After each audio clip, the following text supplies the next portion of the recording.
नमस्कार दोस्तों, कैसे हैं आप। मैं सतवीर शर्मा आपके साथ फिर हाजिर हूं एक नए चैप्टर के साथ, आपके अपने ऑनलाइन एजुकेशन चैनल जीत का फीवर के साथ।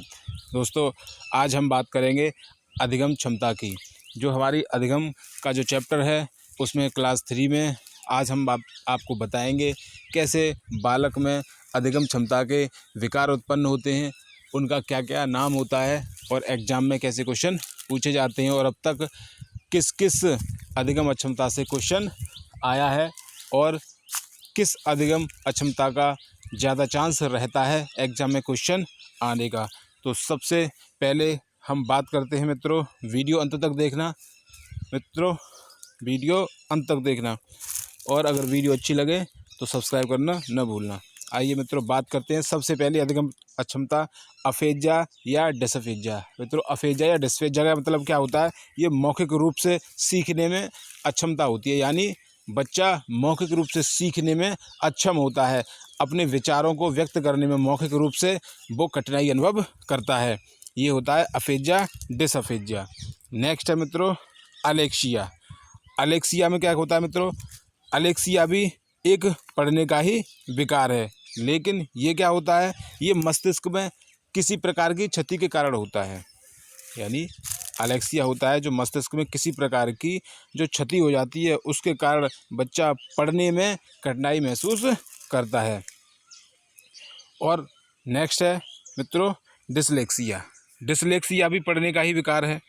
जो हमारा अलेक्सिया और डिसलेक्सिया होता है वो दोनों एक ही होता है। इसमें क्या होता है कि बच्चा पढ़ने में कठिनाई महसूस करता है, लेकिन अलेक्सिया होता है वो मस्तिष्क में किसी क्षति के कारण होता है। और अलेक्सिया में क्या होता है कि वह अक्षरों को बदलकर पढ़ता है, यानी बी को डी समझ लेता है, सो को वह समझ लेता है, वाज को सो समझ लेता है, न्यूक्लियर को यूक्लियर समझ लेता है। इस प्रकार के बहुत सारे शब्द होते हैं जिसमें बच्चा कन्फ्यूजन हो जाता है और उनमें भेद नहीं कर पाता है। जैसे बी को और डी में भेद नहीं कर पाता है बच्चा। आप छोटे छोटे बच्चों को भी देखते होंगे, बी और डी कभी आप लिखवा रहे हैं बी लिख देते हैं डी।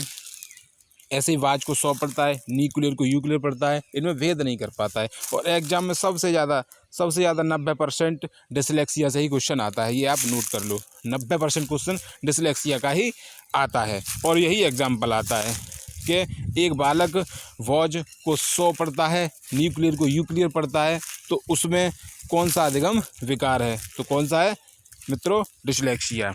आगे आते हैं अप्रेक्सिया। आगे क्या है मित्रों? अप्रेक्सिया। ये भी एक शारीरिक विकार है।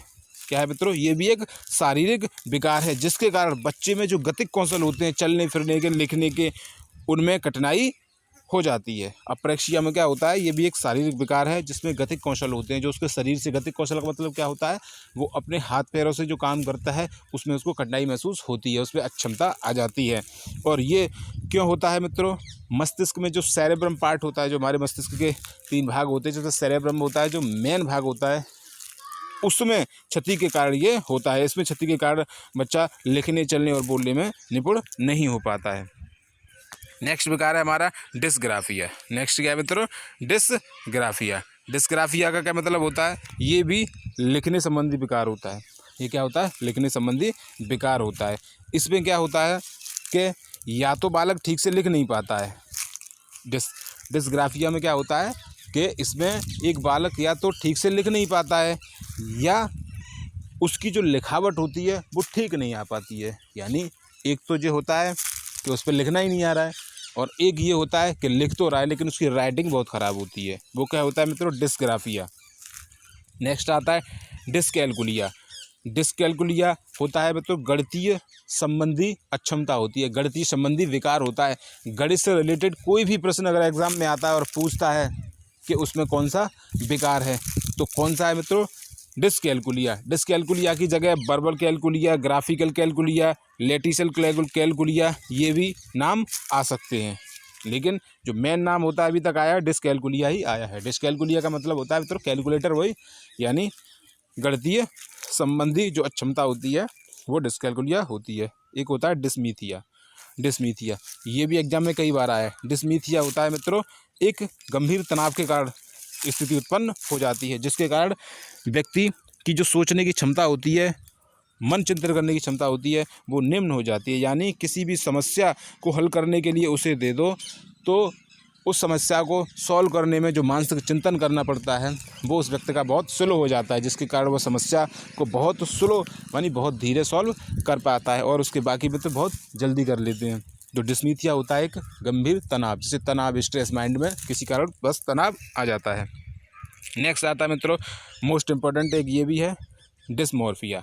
डिस्मॉर्फिया सबसे मेन है, जिस तरीके से डिसलेक्सिया और डिस्कैलकुलिया और तीसरा डिस्मॉर्फिया, ये तीनों बहुत इंपॉर्टेंट है। इसमें क्या होता है डिस्मॉर्फिया में मित्रों, एक व्यक्ति को या बालक को ये भ्रम हो जाता है कि उसके अंग या उसका शरीर दूसरे व्यक्ति की अपेक्षा छोटा है या उसके अंग छोटे हैं।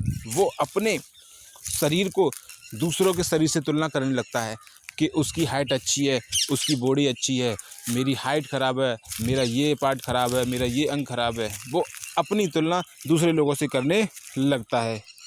इस प्रकार के जो अधिगम अक्षमता होती है, जो अक्षमता होती है वो कौन सी होती है मित्रों, डिस्मॉर्फिया, जिसके कारण बच्चा जब दूसरों से तुलना करने लग जाता है तो उसमें हीन भावना आ जाती है और जो उसकी अधिगम अक्षमता होती है वो स्लो हो जाती है।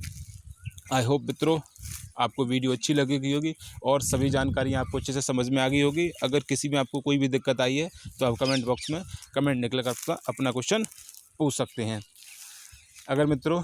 अगर आपको मेरी वीडियो अच्छी लगी और अभी तक सब्सक्राइब नहीं किया है तो प्लीज़ जल्दी से सब्सक्राइब करें और बगल वाले बेल आइकन को प्रेस करें, जिससे मेरी जब भी कोई वीडियो आएगी, लेटेस्ट वीडियो आएगी, आपको उसका नोटिफिकेशन तुरंत मिलेगा।